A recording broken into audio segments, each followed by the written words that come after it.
Jal Jeevan machine workshop ను ప్రారంభించారు deputy CM Pawan Kalyan. ఈ కార్యక్రమంలో 26 జిల్లాల సీనియర్ ఇంజనీర్లు, డిఆర్ఈలు పాల్గొన్నారు. రాష్ట్రంలో నీటిపారుదల సదుపాయాలు, వినియోగంపై చర్చించారు. వాటర్ సిస్టమ్ నమూనాలను పరిశీలించారు. జల్ జీవన్ మిషన్ ప్రధాని మోడీ కళ అన్నారు పవన్. ప్రతి ఇంటికి రోజుకు 20 లీటర్ల నీరు ఇవ్వాలనేది ఈ పథక ప్రధాన ఉద్దేశమని తెలిపారు. బోరు పాయింట్ల పేరుతో గత ప్రభుత్వంలో 4,000 కోట్ల రూపాయలు దుర్వినియోగం అయ్యాయని ఆరోపించారు పవన్ కళ్యాణ్. జల్ జీవన్ మిషన్ కి వాళ్ళు అడిగింది 26,000 కోట్లు మాత్రం అడిగారు.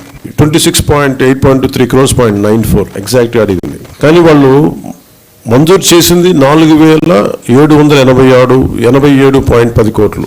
ఇది కూడా దేనికి అంటే వీళ్ళు పూర్తిగా డబ్బులు ఇవ్వలేకపోయారు. స్టేట్ షేర్ ఇవ్వలేదు వీళ్ళు. దానివల్ల మనం పూర్తిగా అవైల్ చేసుకోలేకపోయాం, సద్వినియోగం చేసుకోలేకపోయాం. దాంట్లో కూడా మీరు వెళ్ళి చూస్తే బేసిక్గా జల్ జీవన్ మిషన్ మన కేంద్ర ప్రభుత్వం, మనం సిఆర్ పాటిల్ గారి దగ్గరికి వెళ్ళి నేను మాట్లాడితే వాళ్ళందరూ అడిగిందంటే మీ గత ప్రభుత్వం మీరు చేసినవన్నీ చాలా అబ్సర్డ్గా ఉన్నాయి. మేము అడిగింది ఏంటంటే పర్మనెంట్, అంటే సస్టైనబుల్ వాటర్ సోర్స్ నుంచి రావాలి. అంటే బేసిక్గా వాళ్ళు అడుగుతుంది ఏంటంటే మీకు రిజర్వాయర్ నుంచి నీళ్లు తీసుకుంటేనే ఇది ఇస్తుంది. మీరు పైప్ లైన్కి మేము ఇవ్వం, మీరు రిజర్వాయర్ నుంచి తీసుకొని మీరు అది ప్రజలకు ఇవ్వాలి, అంతేగాని గ్రౌండ్ వాటర్ నుంచి కాదు ఇదని చెప్తే. కానీ గత ప్రభుత్వం చేసిందంతా ఏంటంటే మన అడిగిన పర్పస్ ఏంటంటే కేంద్ర ప్రభుత్వం ప్రాజెక్ట్ ఇది రిజర్వాయర్ నుంచే తీసుకోమని చెప్పింది.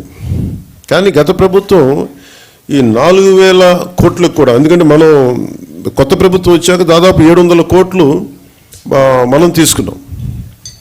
మనం చేసిన మనం తీసుకున్నది.